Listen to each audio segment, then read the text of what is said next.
नमस्कार दोस्तों, ACC preparation के यूट्यूब चैनल से का स्वागत है। दोस्तों, हम लोग सीटेट सीडीपी सेक्शन के विषय में पढ़ रहे थे, जिसमें मैंने आपको अब प्रीवियस ईयर के जो क्वेश्चन पेपर हैं उसको मैंने आपको कराना प्रारंभ किया था तथा साथ ही साथ हम लोग हर एक प्रश्न को देख रहे थे और विथ एक्सप्लेनेशन प्रश्नों को हम समझ रहे थे।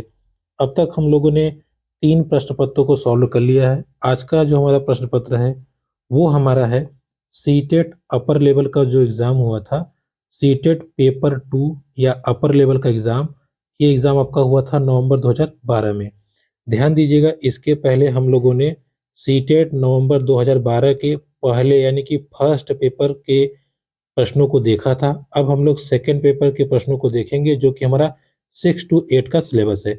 ध्यान दीजिएगा, सीटेट के जो भी क्वेश्चन है, चाहे अपर के हों चाहे लोअर के हों, पूरे के पूरे क्वेश्चन एक जैसे होते हैं। इसलिए हम लोग लोअर और अपर दोनों को प्रैक्टिस करेंगे ताकि हमारा अच्छे से मार्क्स आ सके। आप ये मत सोचिएगा कि अपर का कर रहे हो तो लोअर में क्वेश्चन नहीं आएगा या लोअर कर रहे हैं तो अपर में नहीं आएगा, क्योंकि पूरा पूरा syllabus line wise same to same है। इसलिए आपको पूरा प्रैक्टिस करना है ताकि 30 ऑन 30 हमारा टारगेट पूरा हो सके। तो चलिए, ज़्यादा समय ना लेते हुए हम क्वेश्चन पे चलते हैं और एक एक प्रश्न को समझेंगे तथा उनको बनाने का प्रयास करेंगे। चलिए शुरू करते हैं।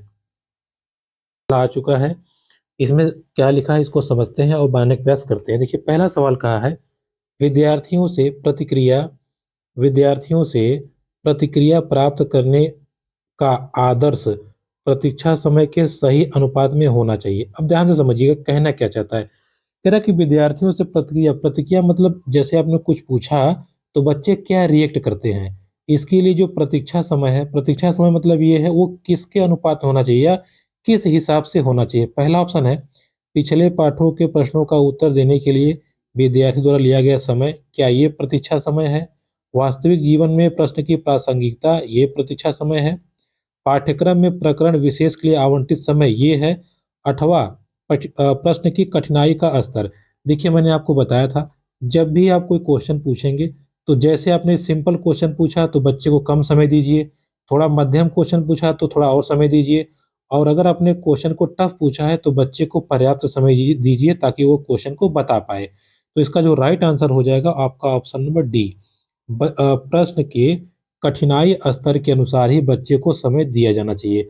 ये बोल रहा है ना कि आदर्श प्रतीक्षा समय क्या है। प्रतीक्षा समय मतलब ये है कि जैसे आपने कुछ पूछा तो कितनी देर तक हमें वेट करना चाहिए बच्चे के उत्तर का। ठीक है, इस चीज को आप ध्यान रखिएगा। आगे बढ़ते हैं, अगले प्रश्न चर्चा करते हैं। देखिए, हमारा अगला प्रश्न है, प्रश्न नंबर 2। मान लीजिए आप विद्यालय शिक्षा बोर्ड के अध्यक्ष हैं। आप अपने आविष्कार क्षेत्र के अंतर्गत आने वाले विद्यालयों की शिक्षा की संपूर्ण गुणवत्ता सुधारने के लिए क्या योजना बनाएंगे। इस प्रकार का प्रश्न एक उदाहरण है। अर्थात आप कैसे कह रहा है, अगर आप बोर्ड अध्यक्ष हैं तो आप शिक्षा व्यवस्था को सुधारने के लिए क्या कर सकते हैं। अब इसमें से ऑप्शन दिए, इसको जरा समझिएगा। पहला लिखा है कि निम्न स्तर का अभिसारी, फिर लिखा है उच्च स्तर का अभिसारी, फिर आपको लिखा है कि निम्न स्तरीय अपसारी या उच्च स्तरीय अपसारी। अब अगर आपको ध्यान होगा, मैंने आपको बताया था कि जब हम चिंतन करते हैं, चिंतन 2 प्रकार के होते हैं, एक अभिसारी एक अपसारी। तो अभिसारी आपको करना नहीं है, अभिसारी क्योंकि उतना कारगर नहीं होता। अपसारी की बात करें तो अपसारी चिंतन ऐसा चिंतन होता है जिससे हम एक प्रश्न को कई तरीके से सॉल्व कर सकते हैं। तो हमेशा शिक्षा बोर्ड या कह लीजिए हर एक टीचर या हर एक अधिकारी यही चाहता है कि बच्चे इंटेलेक्चुअल हों और हर एक क्वेश्चन को वो कई प्रकार से सॉल्व कर सकें। लेकिन अपसारी में भी यहाँ 2 प्रकार के ऑप्शन दिए हैं, एक निम्न एक उच्च। तो आप ही बताइए, आप क्या चाहते हैं कि बच्चा, मानते हैं कि बच्चा ज़्यादा सोचे तो क्या कुछ ही बिंदुओं पे या बहुत सारे बिंदुओं पे। तो सभी चाहेंगे कि बहुत सारे बिंदुओं पे। तो इसका जो राइट आंसर होगा ऑप्शन नंबर डी हो जाएगा। हम हमेशा चाहेंगे कि उच्च स्तरीय अपसारी चिंतन के बच्चे हमारे पास हों या ऐसी योजनाएं बनाएं हम, ताकि बच्चे ज़्यादा से ज़्यादा सोचने के लिए प्रेरित हों या सोचने के लिए वो उससे उत्साहित हों। तो इसका राइट आंसर हो जाएगा ऑप्शन नंबर डी। आगे बढ़ते हैं। हमारा अगला प्रश्न है, सीखने, आकलन, आकलन और अनुदेशन के दृढ़ीकरण द्वारा प्रभावित करता है। अब देखिए, यहाँ 2 ऑप्शन है। एक कह रहा है कि सीखने डैश लिखा है आकलन, फिर लिखा है कि आकलन और अनुदेशन के बीच सुदृढ़ीकरण या दृढ़ीकरण के द्वारा सीखने को प्रभावित करता है। अब इसमें आपको 2 ऑप्शन दिया गया, कौन कौन सा भरना है। देखिए, अगर हम दोनों भरें, अगर हम पहले ऑप्शन को टिक करें तो अगर इसको देखिए, अगर यहाँ हम का भर देंगे तो लिखा है सीखने का आकलन, आकलन और अनुदेशन के बीच अंतर, अंतर का सुदृढ़ीकरण, अंतर तो होगा नहीं, भिन्नता भी नहीं होगा, ये अंतर भी नहीं होगा, तो एक ही ऑप्शन बचता है क्योंकि सब में अंतर लिखा है, इसी में संबंध लिखा है। देखिए जब भी आप आकलन करेंगे तो आकलन से आप ये जान पाएंगे कि सीखने की गति क्या है या बच्चा किस प्रकार से सीख रहा है, कैसे सीख रहा है। तो इसका राइट आंसर हो जाएगा option number C. Option number C में अगर आप ध्यान दें तो क्या लिखा है, जरा गौर कीजिएगा, एकदम स्पष्ट रूप से क्या लिखा है। लिखा है कि सीखने के लिए, जैसे ये ऑप्शन भरेंगे यहाँ पे, सीखने के लिए आकलन, आकलन और अनुदेशन के बीच संबंधों का दृढ़ीकरण करता है। तो ऑप्शन नंबर डी आपका सी आपका राइट आंसर हो जाएगा। कभी कभी प्रश्न आपको इस हिसाब से देगा कि इसको बैठाइए, तो आप बैठा के आराम से समझ सकते हैं। ठीक है भाई, सिंपल सी बात है, सीखने का जब हम आकलन करेंगे तभी तो जान पाएंगे कि किस प्रकार से सिखाना है, कैसे सिखाना है। तो राइट आंसर हो जाएगा ऑप्शन नंबर सी। आगे बढ़ते हैं। अगला प्रश्न 4 नंबर क्या कहता है, आंतरिक रूप से अभिप्रेरित विद्यार्थी, जो विद्यार्थी ऑटोमेटिक मतलब अंदर से खुद से वो प्रेरित हैं, वो कैसे होते हैं। का बाह्य रूप से अभिप्रेरित विद्यार्थी की तुलना में गलत होता है, नहीं ऐसा कुछ नहीं है। जो आंतरिक रूप से प्रेरित है क्या वो बाह्य रूप से कम हो जाएगा, ऐसा कुछ नहीं है। के लिए औपचारिक शिक्षा की आवश्यकता नहीं है। देखिए जहां नहीं शब्द आएगा वो तो निगेटिव हो गया, तो वो आंसर कभी हमारा हो ही नहीं सकता, तो ये दोनों के दोनों नहीं होंगे। अब बचता है केवल हमारा लास्ट वाला ऑप्शन। देखिए मैंने आपको बताया था ना, जब आपसे नहीं कह रहेगा तो आपको नहीं वाला ढूंढना रहेगा। जब आपसे नहीं नहीं बोला है, वो कह रहा है कि अभिप्रेरित बच्चा कैसा हो सकता है, तो पहला ऑप्शन तो गलत हो गया, दूसरा तीसरा भी गलत हो गया, बचा केवल चौथा वाला। इसको भी हम चेक कर लेते हैं। देखिए क्या लिखा है, ध्यान दीजिएगा क्या लिखा है, चौथा वाला ऑप्शन लिखा है, आंतरिक रूप से अभिप्रेरित विद्यार्थी के लिए बाह्य पुरस्कार उसकी अभिप्रेरणा को बनाए रखने के लिए पर्याप्त नहीं है। ठीक है, इसका मतलब ये है कि बाह्य पुरस्कार आप उसको देंगे तो उसकी प्रेरणा को बनाने के लिए कोई लाभदायक नहीं। जैसे अगर आपके मन में आ गया कि हमें सीटेट पास करना है, अंदर से आप एकदम उत्साहित हैं, एकदम प्रोत्साहित है कि हमको पास करना ही करना है, तो बाद में आपको कोई पुरस्कार देने की बात करे या न देने की बात करे, उसका कोई मतलब नहीं रह जाता, क्योंकि हम सेल्फ मोटिवेटेड हैं, तो हम आराम से एग्जाम को निकाल लेंगे, किसी की कोई मोटिवेशन की जरूरत नहीं है। तो इसका राइट आंसर हो जाएगा, जो भी आंतरिक रूप से अप्रेरित विद्यार्थी होगा उसको बाह्य पुरस्कार की कोई आवश्यकता नहीं है। Option number D. देखिए अगला प्रश्न कह रहा है, सतत और व्यापक मूल्यांकन की योजना में व्यापक शब्द के अलावा निम्नलिखित में से किसके द्वारा समर्थित किया जाता है। जैसे सतत और व्यापक मूल्यांकन में जो दिया है, इसमें एक ये है कि इनके अलावा, जैसे इन चारों ऑप्शन में एक ऐसे हैं जिन्होंने सतत और व्यापक योजना में व्यापक शब्द के अलावा बाकी सब ने समर्थित किया है, इन्होंने नहीं किया। जैसे पहला है जेपी गिलफोर्ड का बुद्धि संरचना सिद्धांत, एल एल थर्स्टन का प्राथमिक मानसिक योग्यताओं का सिद्धांत, बहुबुद्धि सिद्धांत, सूचना प्रक्रमण सिद्धांत। अब जरा आप ध्यान दीजिएगा इसमें बात किसकी कही जा रही है। देखिए अगर हम ध्यान से चीजों को समझें तो इसमें जो लिखा है पहला नंबर ऑप्शन, जेपी गिलफोर्ड की बुद्धि संरचना का सिद्धांत, इसको जरा ध्यान समझिए। इसमें कहीं भी ये नहीं कहा गया है, जो जेपी गिलफोर्ड का सिद्धांत है उसमें केवल उन्होंने बुद्धि के बारे में बताया है, बुद्धि की संरचना के बारे में बताया है, और उन्होंने बताया है कि बुद्धि कितने प्रकार की होती है, बुद्धि के 180 कारक होते हैं, ये सब। इसमें इन्होंने कहीं भी व्यापक शब्द का प्रयोग नहीं किया है। बाकी जो तीनों के तीनों ऑप्शन हैं उन सब में व्यापक शब्द का प्रयोग आता है। जैसे थॉम्सन ने मानसिक योग्यताओं के बारे में बताया था कि मानसिक योग्यताओं का जो मूल्यांकन होगा वो सतत और व्यापक से हो सकता है। बहुबुद्धि सिद्धांत में भी यही कहा गया है कि बुद्धि, जैसे बहुबुद्धि, अब हर एक व्यक्ति की कई प्रकार की बुद्धि हो सकती है, तो उसी हिसाब से हमें कार्य करना होगा, यानी कि व्यापकता है। सूचना प्रक्रमण सिद्धांत में भी व्यापकता की बात कही गई है। तो सिर्फ और सिर्फ व्यापक का अर्थ केवल और केवल गिलफोर्ड के बुद्धि संरचना सिद्धांत में नहीं कहा गया है, क्योंकि इन्होंने स्पेशल बुद्धि के बारे में बताया था। तो आपके लिए नया क्वेश्चन था, थोड़ा इसको ध्यान रखिएगा। अगला प्रश्न है, कक्ष में शिक्षक और विद्यार्थी किस प्रकार जेंडर को करते हैं यह सीखने के वातावरण। अब देखिए बात को क्या कह रहा है, क्वेश्चन पहले समझिए क्या कहना चाहता है। कह रहा है कि कक्ष में शिक्षक और विद्यार्थी किस प्रकार के जेंडर को फिर डैश करते हैं, यह सीखने के वातावरण फिर डैश है। अब समझिएगा, पहला नंबर ऑप्शन चेक करते हैं। कक्षा कक्ष में शिक्षक और विद्यार्थी किस प्रकार के जेंडर को रूपांतरित करते हैं? यह सीखने के वातावरण को क्षुब्ध करता है। ठीक है, ये ऑप्शन होगा। या परिभाषित, मैंने आपको बताया था निगेटिव वर्ड लेना ही नहीं है। व्याख्यित, निगेटिव वर्ड लेना ही नहीं है। निर्मित पर प्रभाव डालता है, यह सीखने के वातावरण पर प्रभाव डालता है। अब ये निर्मित निर्मित तो बना थोड़ी सकते हैं, तो इसका जो राइट आंसर होगा वो होगा पहला नंबर ऑप्शन। कैसे, समझिएगा। कक्षा कक्ष में शिक्षक और विद्यार्थी किस प्रकार के जेंडर को रूपांतरित करते हैं?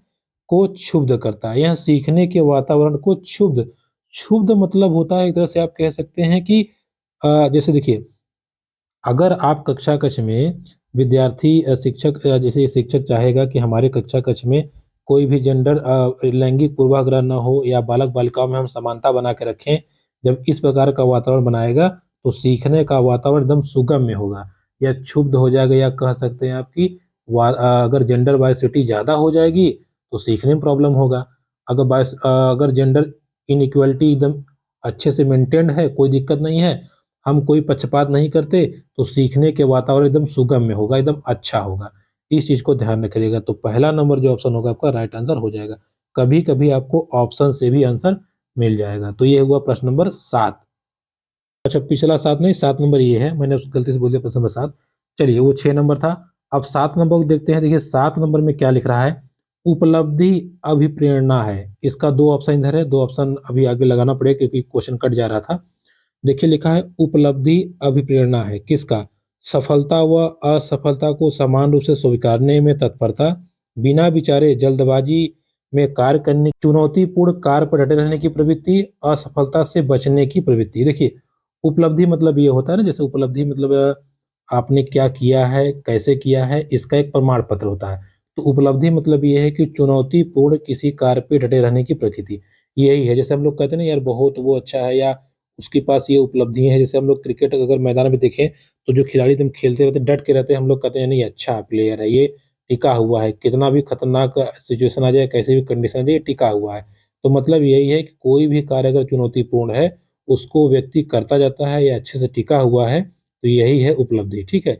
या यही उस व्यक्ति की महानता है। तो इसका राइट आंसर क्या हो जाएगा? Option number C. इस चीज़ को आप ध्यान रखिएगा। आगे बढ़ते देखिए, क्वेश्चन का लेवल बढ़ रहा है, इसलिए आपको हो सकता है थोड़ी बहुत प्रॉब्लम आ रही हो, बट आराम से कीजिए, कोई दिक्कत नहीं है, अच्छी चीज़ें हो जाएँगी। आगे बढ़ते हैं। प्रश्न नंबर 8 की बात करते हैं, इसको समझते हैं क्या कह रहा है। देखिए, कह रहा है विज्ञान के प्रयोगों में सामान्यतः लड़के उपकरणों का नियंत्रण अपने हाथ में लेते हैं और लड़कियां आंकड़ों का रिकॉर्ड करने में अथवा बर्तन धोने के लिए कहते हैं। अच्छा, यह प्रवृत्ति क्या दर्शाती है? आप खुद ही बताइए। इसका आंसर आप आराम से कर लेंगे। जैसे कह रहा है कि विज्ञान का प्रयोग हो रहा है, उसमें लड़के जो है ना वो क्या करते हैं, उपकरण जो होता है उसको अपने हाथ में लेते हैं और लड़कियां रिकॉर्ड बनाती हैं या बर्तन धोने के लिए कहती हैं। ये क्या है? यही तो लैंगिक पूर्वाग्रह है। जब मैंने आपको बताया था कि लैंगिक पक्षपात मतलब यही है, जब आप ये कह दें या कहीं पे ये सिद्ध होता हो कि लड़कियां लड़कों से बेहतर हैं या लड़कियां इस काम के लिए हैं, लड़के इस काम के लिए हैं, ऐसा नहीं है। सभी काम लड़के भी कर सकते हैं, सभी काम लड़कियां भी कर सकती हैं। लेकिन सवाल कह रहा है कि लड़के उपकरण को हाथ में ले रहे हैं, लड़कियां कब बर्तन धो रही हैं। इसका क्या मतलब है? इसका मतलब देखिए, पहला नंबर ऑप्शन, पुरुष और स्त्री रूढ़बद्ध भूमिकाएं विद्यालय से भी होती है। बिल्कुल सही बात है, बिल्कुल सही बात है ये, कि विद्यालय में भी ये कंडीशन देखने को मिलती है। आज के समय में भी ऐसा होता है। ठीक है, इस चीज को ध्यान रखिएगा। अगला नंबर ऑप्शन, लड़के उपकरणों को ज्यादा कुशलता से संभाल सकते हैं। बिल्कुल ऐसी कोई बात नहीं है, जरूरी है लड़कियां भी संभाल सकती हैं।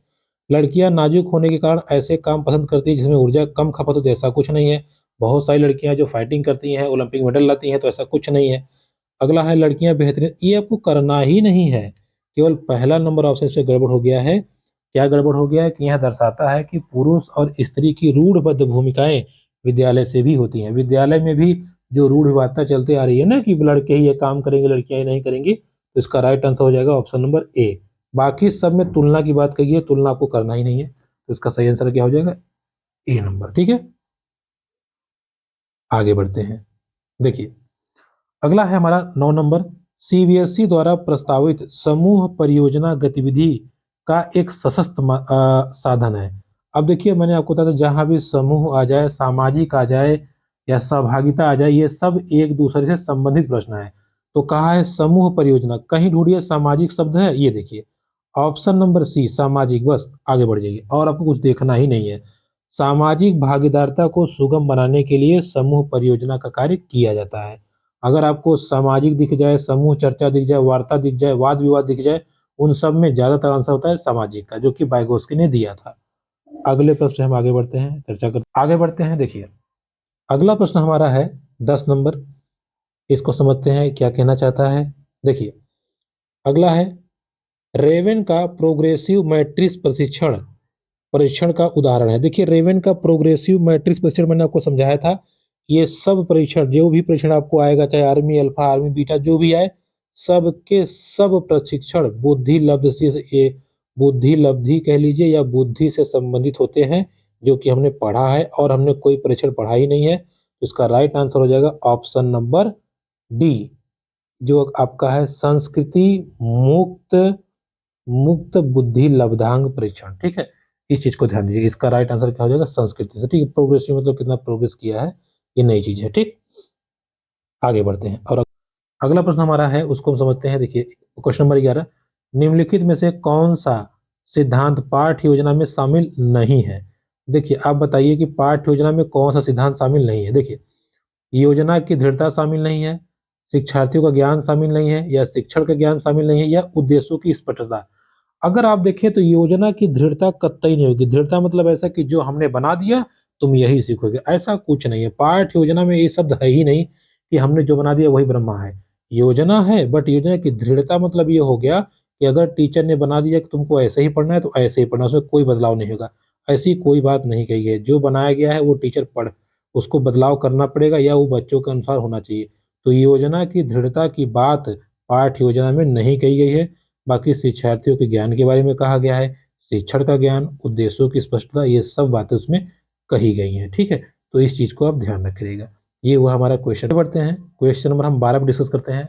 निःशुल्क एवं अनिवार्य शिक्षा अधिकार 2009 में अनिवार्य शब्द का क्या अर्थ है। अनिवार्य शब्द का क्या अर्थ है हमको यही समझाना है। पहला, केंद्र सरकार दाखिले उपस्थिति प्रारंभिक शिक्षा की पूर्णता को सुनिश्चित करेगी। भाई केंद्र सरकार ठेका लेके बैठी है क्या, राज्य सरकार भी तो है। आगे, उचित सरकारें दाखिले उपस्थिति प्रारंभ, हाँ ये हो सकता है। देखिए उचित सरकार मतलब जिस राज्य में जो सरकार है वो उसकी जिम्मेदारी है कि नामांकन कराए, बच्चों की उपस्थिति ध्यान दे और प्रारंभिक शिक्षा को पूर्ण कराए, ये उसकी जिम्मेदारी है। दंडात्मक कार्य करना ही नहीं है, पहला चीज। दूसरा ये है कि अनिवार्य शिक्षा सतत परीक्षण के माध्यम से ये भी नहीं करना, निगेटिव वर्ड है। तो जो सेकंड नंबर ऑप्शन है जरा गौर कीजिएगा, कह रहा है उचित सरकारें, यानी कि जिस राज्य में जो सरकार होगी, चाहे जिसकी भी सरकार हो, जो भी पार्टियां हो, उनकी जिम्मेदारी है कि प्रत्येक बच्चे को निःशुल्क एवं अनिवार्य शिक्षा दी जाए। ऐसा आरटीई 2009 में कहा गया है। तो इसका राइट आंसर हो जाएगा ऑप्शन नंबर बी। अगला प्रश्न, देखिए अगला प्रश्न हमारा है, इसको हम समझते हैं। देखिए हाँ, अगला प्रश्न 13 नंबर है, अधिगमकर्ता का स्व नियमन का क्या अर्थ है। देखिए नियमन का क्या अर्थ है, इसको समझिएगा।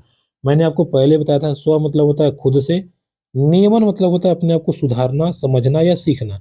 तो सबसे पहले ऑप्शन ढूंढिए कि अपने अपने बारे में कहाँ कहा गया है। देखिए पहला लिखा है कि विद्यार्थी निकाय द्वारा नियम भी, नियम से हम कुछ होता ही नहीं है। आगे, विद्यार्थियों के व्यवहार के लिए विनियमों का निर्माण। देखिए जहां आ जाए नियम का निर्माण ये वो सब कभी आंसर सही नहीं होगा। अगला है स्व अनुशासन नियंत्रण, ये भी नहीं है। हाँ, अपने सीखने का स्वयं अनुवीक्षण करने की योग्यता, मतलब हमने क्या सीखा, कैसे सीखा, क्या हमने जो सीखा है वो सही है या नहीं सही है, इसकी योग्यता अगर, या इसको मतलब स्व आकलन की योग्यता अगर आपके अंदर आ जाती है तो आप वो स्व नियमन के अंतर्गत आएंगे। तो इसका जो राइट आंसर होगा होगा ऑप्शन नंबर डी, कि आपने जो सीखा है उसका आप पुनरीक्षण कीजिए और अपने आप को अच्छा बनाइए। ठीक है, तो इसका आंसर होगा ऑप्शन नंबर डी। अगला प्रश्न है, मैडम चाय खाती हैं वाक्य। अब मैडम चाय खाती हैं ये वाक्य आपको बताना है क्या है। अर्थ विज्ञान एवं वाक्य विन्यास दोनों की दृष्टि से सही है। आप बताइए मैडम चाय खाती हैं, क्या ये वाक्य विन्यास सही है, तो आप खुद बताएंगे नहीं सही है। अर्थ विज्ञान और वाक्य विन्यास दोनों की दृष्टि से गलत है, तो क्या ये दोनों से गलत है, आप ये बताइए, ये भी हो सकता है। अगला, वाक्य विन्यास की दृष्टि से सही है लेकिन अर्थ विज्ञान की दृष्टि से गलत है। जरा इस क्वेश्चन, इस चीज को जरा ध्यान से समझिएगा। कह रहे हैं मैडम चाय खाती हैं, यह वाक्य विन्यास की दृष्टि से सही है भाई मैडम चाय खाती हैं, ये लाइन जो लिखा है, क्या इसमें कहीं त्रुटि लग रही है आपको, कहीं मात्रा गड़बड़ लग रहा है? तो वाक्य के हिसाब से बिल्कुल सही है, लेकिन अर्थ से गलत है, क्योंकि मैडम चाय नहीं खा सकती, मैडम चाय पी सकती हैं। तो वाक्य विन्यास की दृष्टि से बिल्कुल सही है, लेकिन अर्थ विज्ञान की दृष्टि से गलत है। बात को समझिए। जैसे हमने लिखा मैडम चाय खाती हैं, बताइए इसमें मैडम में मात्रा कोई गड़बड़ है? चाय में कोई मात्रा गड़बड़ है? खाती में कोई मात्रा गड़बड़ है में कोई मात्रा गड़बड़ है? नहीं है ना। तो वाक्य विन्यास की दृष्टि से ये सही है, लेकिन इसका अर्थ गलत है। तो यही आपको पूछ रहा है कि इस वाक्य में क्या है। तो ऑप्शन नंबर सी आपका जो है राइट आंसर हो जाएगा। वाक्य विन्यास की दृष्टि से सही है, लेकिन अर्थ विज्ञान की दृष्टि से गलत है। आगे बढ़ते हैं और अगले प्रश्न चर्चा करते हैं। देखिए 15वां प्रश्न, सीखने के सिद्धांतों के संदर्भ में स्कैफ फोल्डिंग की ओर संकेत करता है। स्कैफ फोल्डिंग मैंने आपको बताया था क्लास में। देखिए स्कैफ फोल्डिंग मतलब होता है किसी को सहारा देना, हमेशा के लिए नहीं, थोड़े बहुत समय के लिए। जैसे अगर कोई मान लीजिए कोई बच्चा लिखना सीख रहा है, आप उसका हाथ पकड़ के उसको लिखना सिखा दीजिए, जब वो थोड़ा लिखना जान जाए फिर उसको अपने से करने दीजिए। तो स्कैफ फोल्डिंग मतलब यही होता है कि सहारा देना, मतलब परमानेंट नहीं, टेम्पोररी। तो जो इसका पहला नंबर ऑप्शन है, सीखने में वयस्कों द्वारा अस्थायी सहयोग, ये आपका राइट आंसर है। वयस्क मतलब जो बड़े बच्चे होते हैं या जो बड़े लोग होते हैं, वो बच्चों का अस्थायी सहयोग करके उनको सिखाने का प्रयास करते हैं, ये हुआ सीखने में वयस्कों द्वारा अस्थायी सहयोग। इसके बाद जो अगला ऑप्शन है, विद्यार्थी द्वारा की गई गलती के कारण नहीं, अनुरूपी शिक्षण बिल्कुल नहीं, पूर्व अधिगम बिल्कुल से नहीं। जैसे समझिए कि इसका फोल्डिंग होता है पाड़ा देना या सहारा देना, मदद देना, ठीक है। तो इस चीज को आप ध्यान रखिएगा। ऑप्शन नंबर 15 का पहला नंबर, सॉरी, क्वेश्चन नंबर 15 का पहला ऑप्शन सही है। क्वेश्चन नंबर 16, एक महिला ने भोजन प्राप्त करने के लिए अपने बच्चे को बेच दिया। इस खबर को के आधार पर अच्छी तरह समझा जा सकता है, जरा ध्यान समझिएगा। खबर है कि एक महिला ने भोजन प्राप्त करने के लिए अपने बच्चे को बेच दिया। इस खबर को किसके आधार पे आप सही समझेंगे? मनोसामाजिक सिद्धांत पे सही समझेंगे, या पुनर्वलित आकस्मिकताओं के सिद्धांत पे सही समझेंगे, या मनोविश्लेषणात्मक सिद्धांत पे सही समझेंगे, या पदानुक्रमित आवश्यकताओं के सिद्धांत पे सही समझेंगे? जरा ध्यान दीजिएगा।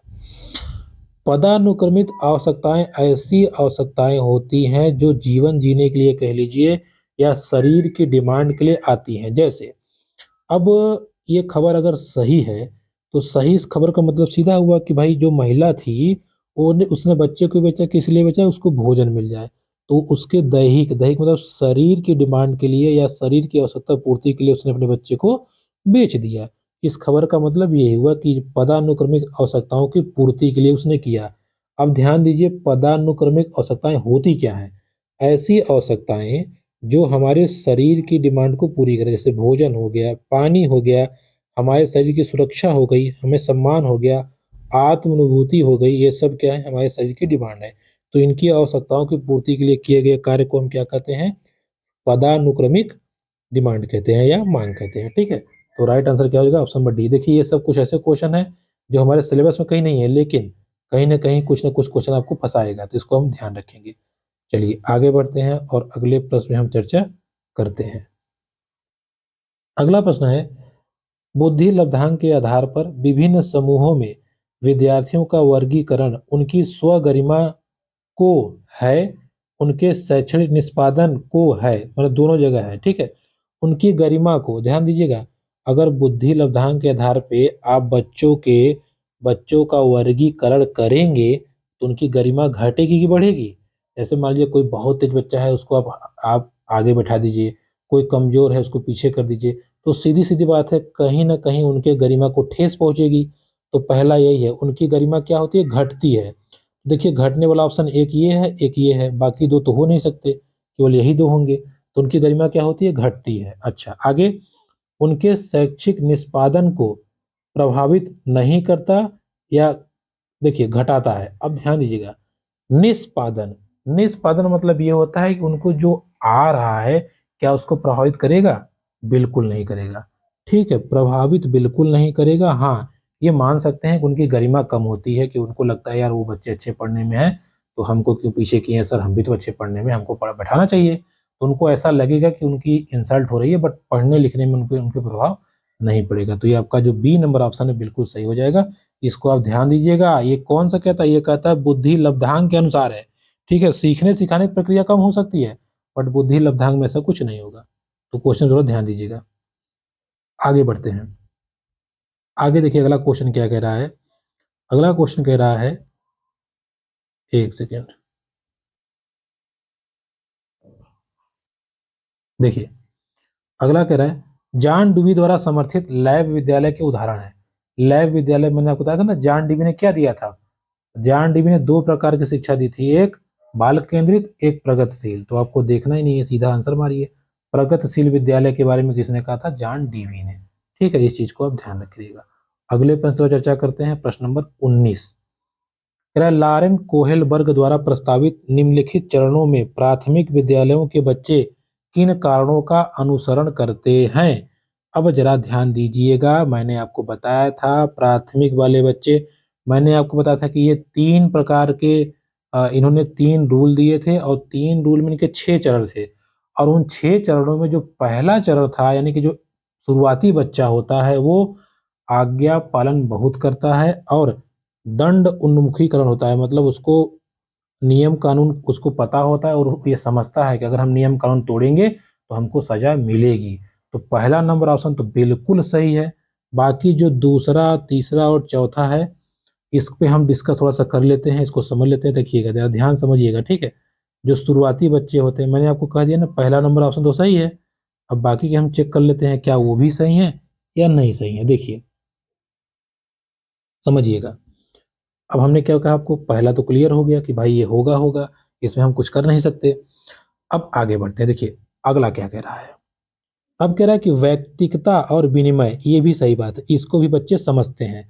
लेकिन अगर हम बात करें ऑप्शन नंबर सी और डी की, तो उसमें बच्चों का कोई रोल नहीं होता, या वो बच्चे उन चीज को नहीं समझते। अंतर व्यक्तिगत संबंध और व्यक्तिगत अधिकार के बारे में बच्चे जब बड़े हो जाते हैं, बाल्यावस्था या किशोरावस्था में जब आते हैं, तब वो चीजों को समझते हैं। मतलब उत्तर बाल्यावस्था और किशोरावस्था में। तो प्राथमिक के बच्चे जो होते हैं, केवल उनके अंदर व्यक्तिगता और दंड और आज्ञा, इन सब का या इन चरणों को फॉलो करते हैं। तो हमारा ऑप्शन नंबर इसमें बी और ए सही है, यानी कि ऑप्शन नंबर ए हमारा राइट आंसर हो जाएगा। इस चीज को आप ध्यान रखिएगा, ऑप्शन नंबर ए जो है वो राइट आंसर हो जाएगा। क्लियर हुई बात? देखिए प्रश्न नंबर 20 क्या कहता है। प्रश्न नंबर 20, एक विद्यार्थी कहता है उसका दादा आया है। एक शिक्षक होने के नाते आपकी प्रतिक्रिया क्या होनी चाहिए? देखिए, अब आप क्या कहेंगे? जैसे उसने कहा कि दादा आया है, सर दादा आया है। अब देखिए, आप क्या कहेंगे? दादा आया है की जगह पर दादाजी आए हैं कहना चाहिए। आप क्या उसको कहेंगे? दादा आया है नहीं, दादाजी आए हैं, ऐसे कहो। अपनी भाषा पर ध्यान दीजिए, या आप बच्चे को कहेंगे भाषा पर ध्यान दो, या आप कहेंगे अच्छा आपके दादाजी आए हैं, ये कहेंगे, या बच्चे आप सही वाक्य नहीं बोल रहे हैं, आप या ये कहेंगे। अब इन तीन चारों ऑप्शन में आप कहेंगे, जरा ध्यान दीजिएगा। हमको बच्चे को डांटना नहीं है। अगर आप ये कह देंगे ना भाषा ध्यान दो, ये डांटना हुआ। आप कह देंगे ऐसे मत बोलो, ये भी डांटना हुआ। आप कह देंगे दादा आया की जगह दादाजी बोलो, ये भी गलत है। आप उससे कहिए अच्छा अच्छा बाबू आपके दादाजी आए हैं। तो इसका राइट आंसर होगा ऑप्शन नंबर सी। ध्यान दीजिएगा, बच्चे को डांटना नहीं है, वो गलत हो तो भी, नहीं तो आपका गलत हो जाएगा। तो इसका राइट आंसर क्या हो जाएगा? Option number C. आगे बढ़ते हैं, अगले प्रश्न को हम देखते हैं। देखिए अगला है, डैश पहले लिख दिया, के अलावा निम्नलिखित घटना वृत्तांत रिकॉर्ड की विशेषताएं हैं। अच्छा, वृत्तांत के लीजिए या रिकॉर्ड की विशेषताएं क्या होती हैं, ये भी क्लास में हम लोगों ने डिस्कस किया था, उसको समझ लेते हैं। के अलावा इसमें से एक ऐसा है जो नहीं है, बाकी सब है। देखिए, यह विस्तार पूर्वक तथ्यात्मक प्रतिवेदन है, बिल्कुल सही बात है। वृत्तांत मतलब होता ही है प्रतिवेदन। यह घटनाओं का सही वर्णन है, ये भी सही है। यह बच्चे के व्यक्तिगत विकास अथवा सामाजिक विकास की अंतःक्रियाओं को वर्णित करता है, बिल्कुल सही बात है। रिकॉर्ड तो ये करता ही है। आगे, यह व्यवहार का व्यक्तिगत साक्ष्य है और इसलिए शैक्षणिक क्षेत्र के लिए प्रतिपुष्टि उपलब्ध नहीं कराता, गलत बात है। निगेटिव शब्द पकड़िए, आंसर मारिए। तो इसका जो राइट आंसर होगा ऑप्शन नंबर बी हो जाएगा। ठीक है, राइट आंसर क्या हो जाएगा? Option number B. इस चीज को आप ध्यान रखिएगा। चलिए आगे बढ़ते हैं। अगला प्रश्न हमारा है 22 नंबर। मिश्रित आयु वर्ग के विद्यार्थियों की कक्षा से व्यवहार रखने वाले शिक्षक के लिए का ज्ञान सर्वाधिक महत्वपूर्ण है।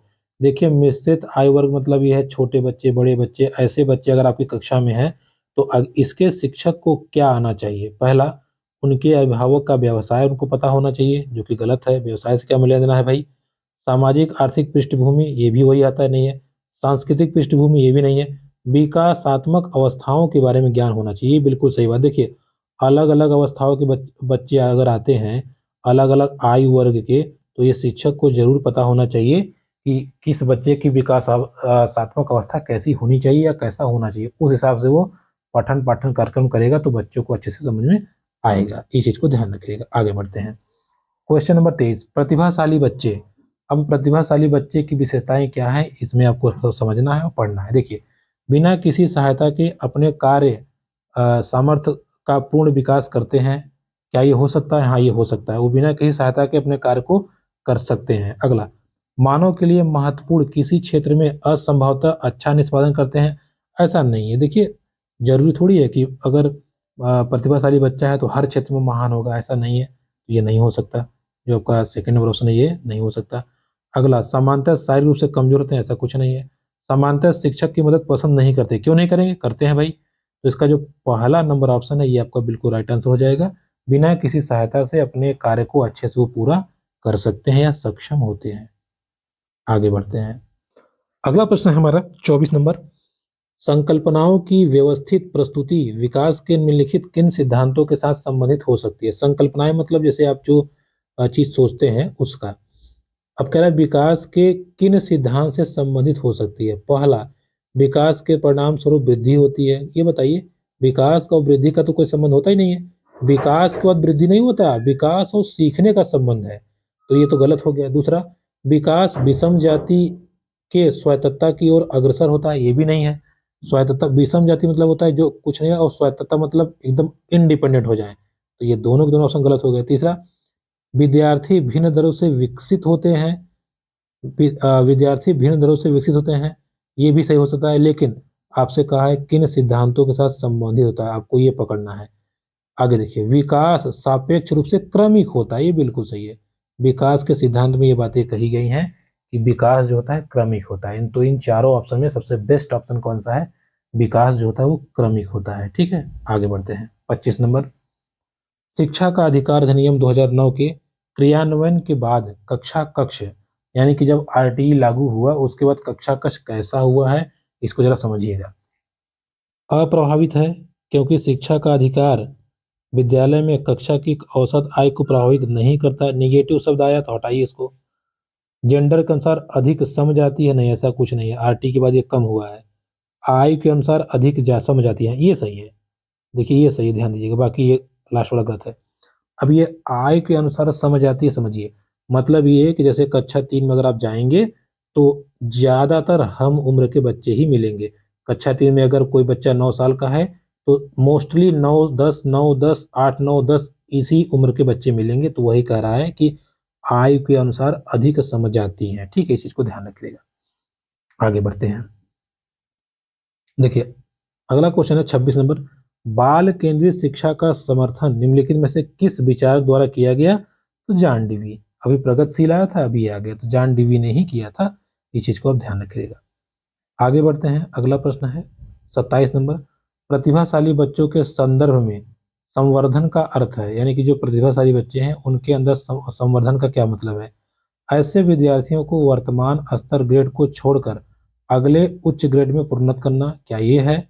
आकलन की प्रक्रिया का संवर्धन करना, शैक्षणिक गतिविधियों के संपादन में संवर्धन करना, सह शैक्षणिक गतिविधियों के संपादन की गति को बढ़ाना। देखिए ये सब ऑप्शन सही है, हो सकते हैं, लेकिन प्रतिभाशाली बच्चा इन सबसे ऊपर होता है।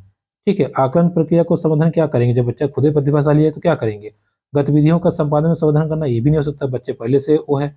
तो इसमें जो कह रहा है कि इसका अर्थ ये है कि ऐसे विद्यार्थियों को वर्तमान ग्रेड स्तर को छोड़कर अगले ग्रेड में प्रोन्नत करना। मतलब जैसे मान लीजिए बच्चा उसकी मेंटल लेवल आगे की है या वो अच्छा पढ़ रहा है, तो उसको आप प्रयास कीजिए कि उसको प्रोन्नत कर दीजिए। ये मत देखिए कि किस ग्रेड पे है वो या किस कक्षा में है, ये मत देखिए। अगर उसकी मेंटल लेवल या मेंटल आईक्यू उसकी ज़्यादा है, वो ज़्यादा बुद्धिमान है, तो उसको नए नए कार्यों को दे करके उसको प्रोन्नत कर दीजिए। आप उसके वर्तमान स्थिति को मत देखिए कि 3 क्लास का बच्चा है तो 5 का काम क्यों करे, ऐसा कुछ नहीं। उसको अगर वो कर पा रहा है तो उसको दीजिए, ठीक है। तो इसका राइट आंसर हो जाएगा ऑप्शन नंबर ए। देखिए अगला प्रश्न है 28 नंबर, एकल अभिभावक वाले बच्चों को पढ़ाते समय शिक्षक को स्थिर और एकरूप वातावरण उपलब्ध कराना चाहिए। ये हो सकता है, कोई गलत बात नहीं है। इस तथ्य को अनदेखा करना चाहिए और ऐसे बच्चों के साथ अन्य बच्चों के समान व्यवहार करना चाहिए। हाँ ये सही है, ये ज़्यादा सही है, ठीक है। देखिए हम मानते हैं पहला भी सही है, लेकिन ये वाला ज़्यादा सही है। ये मत सोचिए या ये मत देखिए कि बच्चा एकल का है या इसके परिवार का कोई नहीं है, इसको ना पढ़ाएं, कौन पूछने आ जा रहा है, इसको छोड़ दो, पीछे कर दो, ऐसा कुछ नहीं करना है। आप ये मत सोचिए कि एकल अभिभावक है, आप चुपचाप जैसे पढ़ा रहे हैं वैसे ही सभी बच्चों के समान बच्चे को पढ़ाइए। तो इसका राइट आंसर हो जाएगा ऑप्शन नंबर बी। क्योंकि सी में देखिए भिन्न व्यवहार है, ऐसा नहीं होगा। ऐसे बच्चे को कम गृह कार्य दें, ये भी नहीं होगा। तो राइट आंसर हो जाएगा ऑप्शन नंबर बी। अगला प्रश्न देखिए, प्रश्न नंबर 29 क्या कह रहा है, प्रतिभाशाली विद्यार्थियों के लिए निम्नलिखित में से कौन सी गतिविधि सर्वाधिक उपयुक्त है। पहला, हाल ही में मैच का प्रतिवेदन लिखना। ये दी गई संकल्पनाओं के आधार पर मौलिक नाटक लिखना। 5 पाठों के अंत में दिए गए अभ्यासों को एक बार हल करना। शिक्षक दिवस कक्षा में पढ़ना। देखिए प्रतिभाशाली बच्चा कक्षा में पढ़ना नहीं होगा, 5 को अंत में लिखना ये भी बोर हो जाएगा, हाल में हुए मैच को लिखना तो ये भी जल्दी लिख के हट जाएगा। लेकिन दी गई संकल्पनाओं के आधार पर अगर मौलिक नाटक कह देंगे लिखने के लिए तो वो सर्वाधिक उपयुक्त होगा। यहाँ पे बच्चा अपना पूरा दिमाग लगाएगा और चीज़ों को अच्छे से लिखेगा, क्योंकि देखिए वो बच्चा प्रतिभाशाली है। प्रतिभाशाली मतलब ये कि बच्चा ज़्यादा जानना चाहता है या जानता है, तो दी गई संकल्पनाओं के आधार पर जब वो नाटक लिखेगा तो अच्छे से चीज़ों को एक्सप्रेस कर पाएगा। तो इसका राइट आंसर क्या हो जाएगा, इसको ध्यान रखिएगा, इसका राइट आंसर हो जाएगा ऑप्शन नंबर बी। बी उसका राइट आंसर हो जाएगा, ठीक है। इस चीज़ को आप ध्यान रखिएगा, ये वाला ऑप्शन, ठीक है, बी नंबर राइट आंसर हो जाएगा, ऑप्शन नंबर बी। चलिए आगे बढ़ते हैं। अगला प्रश्न है हमारा, लास्ट क्वेश्चन है, शारीरिक गतिक बुद्धि रखने वाले बच्चे की अंतिम अवस्था निम्नलिखित में से कौन सी हो सकती है। शारीरिक गतिक बुद्धि, शारीरिक गति बुद्धि का तात्पर्य यह है कि बच्चा जो है अपनी शारीरिक गति पे बहुत ज्यादा नियंत्रण रखता है, ठीक है। तो इसकी अंतिम अवस्था क्या होनी चाहिए या क्या हो सकता है वो, जैसे देखिए शल्य चिकित्सक होगा, कवि होगा, वाचक होगा, राजनीतिक नेता होगा। देखिए नेता तो बोलने वाला होता है, कवि भी बोलने वाला, वाचक भी बोलने वाला। तो बचा केवल एक ही शल्य चिकित्सक। शल्य मतलब चिकित्सक मतलब जो शरीर के अंगों को काट पीट कर सकता है या शरीर के अंगों को जोड़ सकता है, तोड़ मरोड़ सकता है। तो इसका राइट आंसर क्या हो जाएगा, शल्य चिकित्सक, ठीक है। तो दोस्तों ये था हमारा सी टेट 2012 पेपर 2। हमने सीडीपी के सेशन को सॉल्व कर लिया। वीडियो पसंद आए तो please like comment share subscribe to channel. धन्यवाद।